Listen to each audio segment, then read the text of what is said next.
ልክ አንድ አመት ተማር ሁለተኛ አመትም ተማር ሁለተኛ አመት ላይ የተወሰነ ረብሻ ይከሰታል በሰዓቱ ማለት ነው ረብሻ ሲፈጠር ምንድነው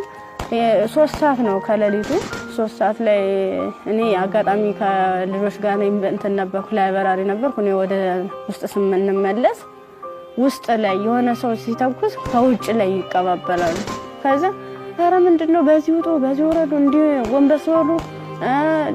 እንትን ታኙ ተንበልበሉ ምናምን ይሉናል ከዛ ልክ እየተኛን እየተሳብን እንደባብ እየተሳብን እየሄርን እያለ መጨረሻ ላይ እዚህ ጋር ገው በቃ እናምልጥ እንደዚህ ያለን ሰዎች ለካ ውስጥም ውጭ የሚተኩሱ የነበሩት እነሱ ናቸው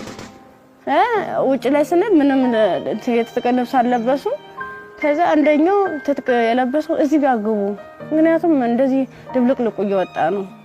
እንዴ ህይወታችን ማትረፍ አትፈልጉም ሲላን እሺ ብለን ታርጋብገመን ሰው ሁላችን ሰዎች አንድ ላይ ወጥተን ገባን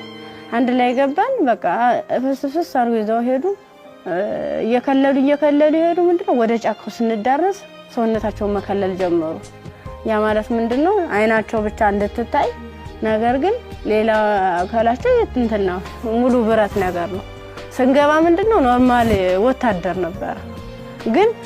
እኔ ምን እዛው ላይ እየቀየሩን ምን ሰዓት እንደቀየሩ ማላየናቸው ከዛ ይሄርን እያለ ጫካ ስንጀምር መኪናውን ከዚህ በኋላ መኪና መግባት አይችልም ወራዱ በግራችን ዱብ እያለ ነው የምንሄዳው